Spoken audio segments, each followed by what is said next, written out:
Hey people, welcome back to another video. Right now, I sound emo, and for some reason my camera is not focusing. Anyway. Yeah, so guys, I'm kind of talking quietly because my mom is taking a nap. But, yeah. So today's video, we are going to be talking about new Diary of a Wimpy Kid book. I got it today, I read it today, and now I'm reviewing it and making a video about it. Yeah. So here we have Diary of a Wimpy Kid 17. 17, bro. And they get more popular. They get more popular. On the 16th book, it says 250 million. Now it says 275 million. They get more popular, bro. Like, how? Like, what are all these books? Anyway, time to review, book review, another book review, another part of our series for Diary of a Wimpy Kid. At least Diary of a Wimpy Kid, the author uploads books consistently, unlike Amulet. No, I'm kidding.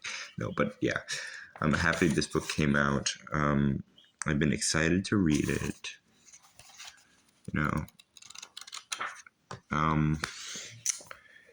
But yeah, it's kind of funny because I actually have a friend in my high school who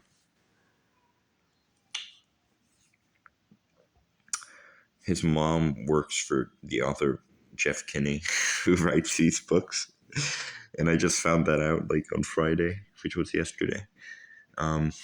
Yesterday from when I'm uploading this, I think, or when I'm recording this. I mean, just got it at Target. Target's cheaper than my local bookstore. So yeah. So let's get on with the review. I'm kind of like really tired right now, so I don't know how to progress this video well. So we have book 17. It's called Diaper Overload. 17, I don't know how many books he's going to make, but I am going to read all of them because I am obsessed with this series for some reason. Since second grade, which is funny. But yeah, so this book is interesting. I feel like fans would have loved, like fans were craving fans like me were craving a Roderick storyline about Greg's older brother. And if you're new to the series, the main character here is older brother named Roderick. Because, I mean, there's been a lot of people who analyze this series who say that Roderick's the most normal character. I don't know why they have to keep saying that. I mean, it doesn't really matter. It's just a series. But I also feel like Roderick would be an interesting character to make a book out of. And that's kind of what this book executes. It doesn't go into any like backstory on Roderick. It continues Roderick's story that's kind of teased and touched upon throughout all the books, about Roderick's band. It's really just about Roderick and his band. And it's a good story, but it's not about Greg. I'll say that. It's like Greg is the biographer. This book is a biography on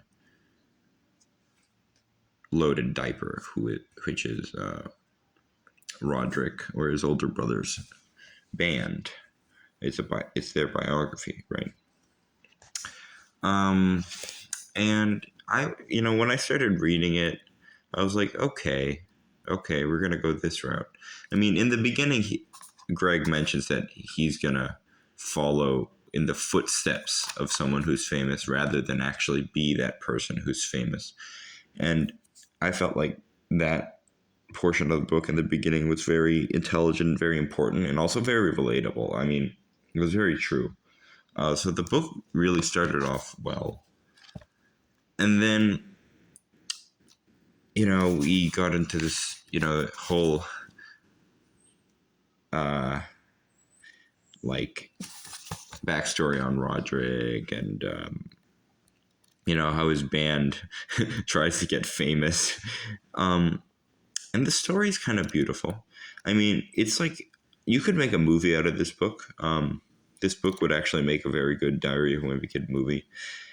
I feel like the books which are about Greg himself, you can't make movies out of, but this one you could, because it's a story about a band, about a group. You could make a good story about how the Beatles became famous or how other bands became famous. And there's a lot of representations of different stories of how people in music became famous in this book. Like, it just explains the success of musicians and the people who you look up to in life, especially in music. It talks about how the business of music is hard. There's a lot of corruption. Managers take away from the talent of the actual singer and whatnot. The book delves deep into a lot of very intelligent, influential topics in which people can learn from. And, it's like the author, Jeff Kinney, may have run out of ideas, but one thing he hasn't run out of is actually telling good messages and actually telling stories, which have been told multiple times, but in the sense of Diary of a Wimpy Kid. His brand, Diary of a Wimpy Kid, now tells these stories in which Greg doesn't have to be the main character, but there are characters in the series in which you can make a story off of and tell a good message. So this story about Roderick's band really can highlight these messages, and I really suggest you read this book. So far, based on my review, I am complimenting it, and I do love all the Diary of a Wimpy Kid books. I've never said I've really hated one besides Wrecking Ball, which is the 14th one. I think all the other books are really good. This one has made me proud. I like this book as well. The art quality has gone up much more. There's much more detailed drawings. There's a lot of humor. The humor is still the same, a lot of relatable humor that I love. And overall, it's a good book. The story, I love it. I